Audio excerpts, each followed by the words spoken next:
Part 4. Insert shapes and pictures. Now, when you make a document, you also want to make it look nice. So, even when you have done the formatting, now I haven't saved the formatting for here, but when you've done the formatting, you also want to add some pictures or shapes to make your story interesting. So, at the moment, I'm just going to stand here at the bottom of my page, of my paragraph, and we are going to do insert shapes first. In your menu, on top, File, Home, you will find Insert. Now, with the Insert one is where we'll find pictures, online pictures, shapes, smart art, and charts and things. So for now, we are going to go to Shapes. And you'll see there's a little drop-down arrow. They will give you all the different shapes that is available or that are available on this Windows or Word application. Now let's just go, we are working with electricity, so let's just go and find out where is the thunderbolt or the lightning bolt. You click. Now in your story you can click and drag it as big as you want it to be, as narrow in the direction. As long as you keep your finger in and you drag it, that is how you are going to put in your shape. So I'm going to put it in there, and the moment that you lift it up, it will stay in on your page. But now I have a blue thunderbolt, and I don't want one because I want a yellow and black thunderbolt. You will see here in your ribbon it has changed to different colors. So you can either click on this arrow here and find you'll see as I hover over it, the colors are changing, but that's not what I want. So you can go to Shape Fill and Shape Outline and Shape Effects. In Shape Fill, if you click on the drop down arrow, again just like with the formatting of the letters or the words, you will have different colors, or you can go to more full colors for extras. So I want to have a yellow thunder or lightning bolt. To my shape outline, I want to have a red one. It's going to be like that flash animations that we do. So you can change the color to red. If you want your outline to be thicker, you just click on the shape outline, you go to weight, and you go across and you can make it as thick or as thin as you want. So I'm going to do it again. Okay, let's just stay with this one first. You'll see when you click on it, there will be 6 or a couple of dots, squares around it, 8 squares with a little blocks on the side. Now this one I cannot move. If it's there, it will be on top of my words. I cannot put it in, and then you will not be able to read it. So if you click on that one next to it, they will give you wrapping options to put it in between your text. Now we usually use the one that says tight, and that way you can move your words around it. And can you see? But just a question, do you think the story will read easily when I have a picture in the middle straight like that? No. You either put your words in the front or at the back of the sentence behind it. But if you put it in front, it will only work when you are not working with bullets. When you're working with bullets, that definitely doesn't look nice. So I'm going to keep it down here, and I am going to add it to the side. Let's go again. Insert, Shapes, and let's go and find some clouds. And I am going to draw a cloud. Again, you can go to Shape Fill, click on the drop down arrow. It is thunder, so I'm going to use a dark cloud. My shape outline, click on the arrow there, and we are going to make it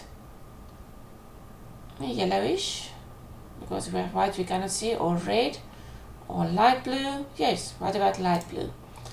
And I want to make those lines thicker that you can see, and go up like that. It's a little bit too thick, so you go back. Remember, you play around until you find something that you can work for you. Good. Now, what if my cloud, I don't want my cloud to be all dark. On the shape fill, if you click there, you will find gradient, and they will give you different options there. Now my dark blue changes to an ugly grey, but let's say for example I want to pick up that one. You cannot really see how it looks like, so go to shape fill and go and change the colors. So click on gradient, you go to more gradients.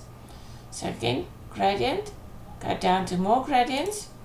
It will open up a new page here on the side, and that is where you can choose the different colors. So either you can go to preset gradients, where you can find the ones that's already on the computer, or you can click on these three small arrows over there. So if I click on the first one, that will give me a paint bucket down there with an arrow. So let's just check what is working. I'm going to go for a dark blue, and then the second arrow you can choose a different color blue, and the last arrow I am going to choose for white. So that is how you can change the gradient of your cloud. If you go to linear, you can click on that one. You can go and say radial, it will go around, or you can say rectangular.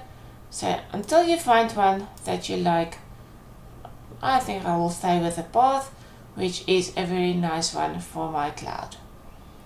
Good.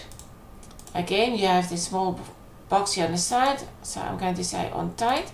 That means I can move it around wherever I want it to be.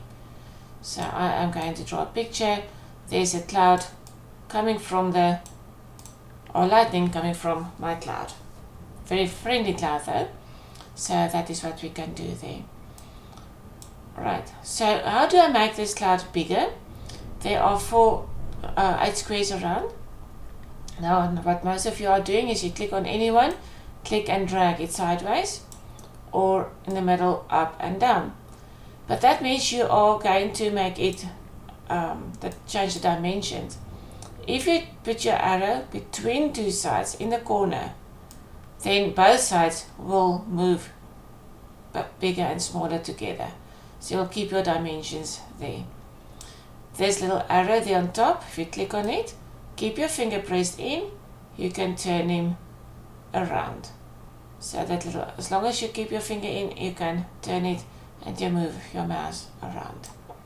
So I'm going to put that one in there. That's my lightning bolt out of the blue sky. Good, that is how shapes are working.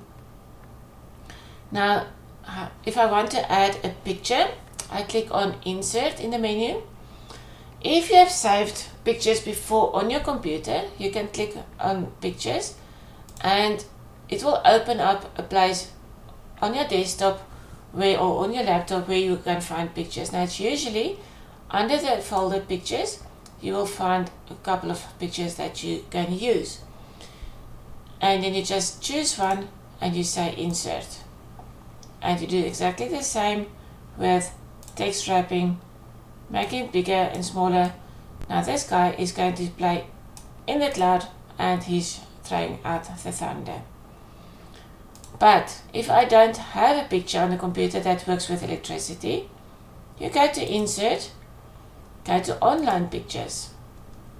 Now just make sure that you have permission to go onto the internet, and when you do, please be careful that you don't share information with people that you do not know, or the wrong information. Please be careful. So Online Pictures, you go to Bing Image Search and you will type in, let's just say we are busy with lightning, and I prefer usually to add the word cartoon behind it, and you press enter. So this will give you pictures of lightning and clouds and things. That is part of the Creative Commons licenses.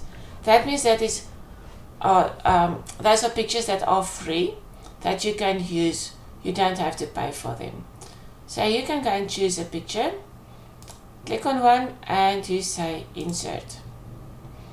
Again, it is a very big picture, so you have to resize it by clicking in the corner and make it fit where you want it to be.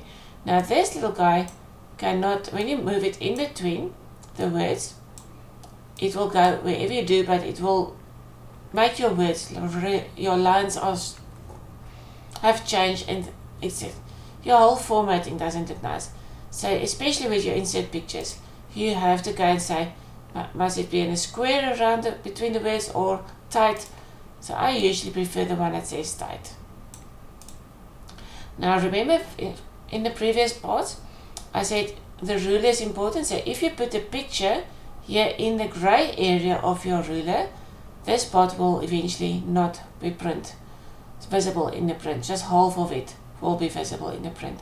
So make sure that your pictures are, see that green line? That is where your print will be cut off. So make sure that the pictures are inside that line. Again, you can make them turn, you can do anything. You can make them bigger and smaller by dragging it on the cross. Now, on the corners there. Now check what's happening when I put it on the side. Let's just move them down here so you can see better. If you use the buttons on the side, it's out of the dimensions change. It doesn't look like a cloud anymore. Even the top or bottom one, it's just really not looking very nice. So always, whatever you do, use the corners, and both sides will keep the dimensions over there. Just put it in wherever you want it to be. Right, that's it for now, and this is the first, or the end of the first part of our series about Word documents.